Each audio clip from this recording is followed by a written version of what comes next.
Hello दोस्तों, कैसे हैं आप? सबसे बेस्ट कहानियों में आप सभी का बहुत-बहुत स्वागत है। आगे बढ़ने से पहले अगर आपको ये कहानी पसंद आए, तो प्लीज़ वीडियो को लाइक करें, शेयर करें और हमारे चैनल को सब्सक्राइब करना बिल्कुल ना भूलें।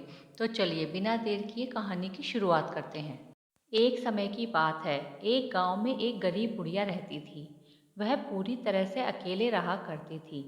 उसका कोई भी नहीं था, ना बाल बच्चे, ना कोई रिश्तेदार। सुबह शाम लोगों के छोटे मोटे काम किया करती थी, जिसके बदले लोग उसको पैसे, अनाज या खाने पीने का सामान दे दिया करते थे, जिसको खा पीकर वह अपना जीवन बिताया करती थी। वह अपने जीवन में पूरी तरह से संतुष्ट थी। उसे भगवान से किसी प्रकार का कोई गिला भी नहीं था।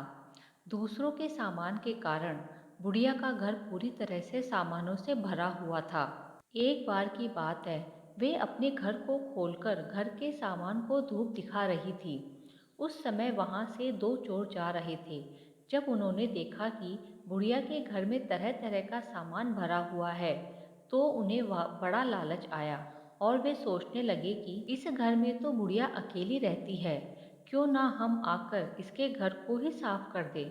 माना कि सामान पुराना है, लेकिन कुछ तो पैसा मिलेगा और यह बुढ़िया अकेली हमारा कुछ बिगाड़ भी नहीं पाएगी। चोरों ने बुढ़िया के घर को अच्छी तरह से देख लिया और समझ लिया कि उन्हें इस तरह से बुढ़िया के घर की सफाई करनी है।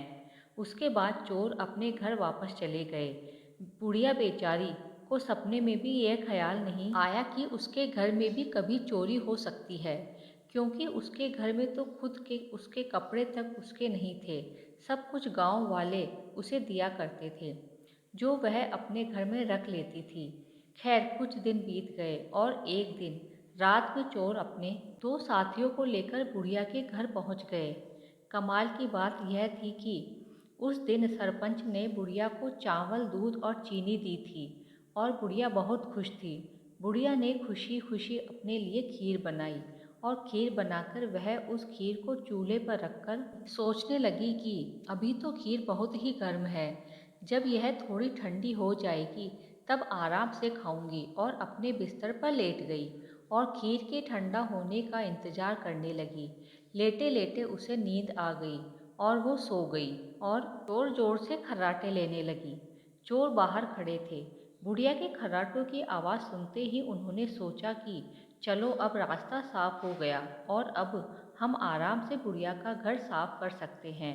वह सब जल्दी जल्दी आकर बुढ़िया के घर में सामान तलाशने लगे, परंतु कमाल की बात यह थी कि उन्होंने जो देखा था वह बिल्कुल गलत था।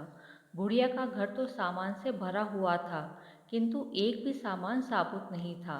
हर सामान टूटा फूटा, पुराना और खराब था। यह चोर बड़े दुखी हुए और बुढ़िया को बहुत गालियां देने लगे। वह बोले, देखो कितनी दुष्ट बुढ़िया है, आराम से सो रही है और हम बेचारे इतनी मेहनत कर रहे हैं। तभी दूसरे चोर की नज़र चूल्हे पर रखी खीर पर पड़ी। गरम गरम खीर को देखकर चोर ने कहा, चलो बुढ़िया के घर कुछ और नहीं मिला तो कम से कम खीर तो है, और वह उसको खाने लगे। जब वह खीर खाकर जाने लगे तो उन्होंने थोड़ी सी खीर बुढ़िया के लिए छोड़ दी, किंतु जब उन्होंने बुढ़िया की तरफ देखा तो उसका हाथ खुला हुआ था, जैसे वह कुछ मांग रही हो। साथ ही उसका मुंह भी खुला हुआ था, जिसे देखकर चोरों ने सोचा कि बेचारी बुढ़िया लोगों से मांग मांग कर अपना जीवन बिता रही है, लगता है बहुत थक गई है और खाने के लिए खीर मांग रही है। आखिर उम्र में तो हमारी माँ के ही बराबर, और बिना कुछ सोचे समझे गरम गरम खीर बुढ़िया के मुंह में डाल दी। गरम गरम खीर मुंह में पड़ते ही बुढ़िया जोर से चिल्लाई, हाय दैया, मार डाला, मार डाला, मार डाला। बुढ़िया की चीख सुनते ही चोर डर से जल्दी जल्दी छिपने लगे।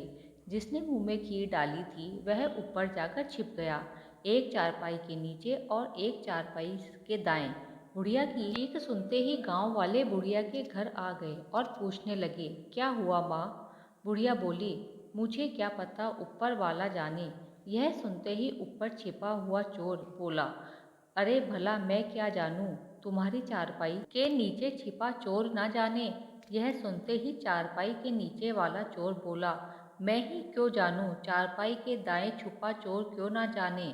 और इस तरह से तीनों चोरों ने खुद ही अपना पता गांव वालों को बता दिया और फिर गांव वालों ने उन्हें पकड़कर खूब पिटाई करी और वापस भेज दिया। उसके बाद से चोरों ने कान पकड़ लिया कि आज के बाद कभी वह चोरी कभी नहीं करेंगे। मोरल: चोर चाहे जितनी भी कोशिश करे अपने आप को छुपाने की, लेकिन वह फिर भी पकड़ा जाता है।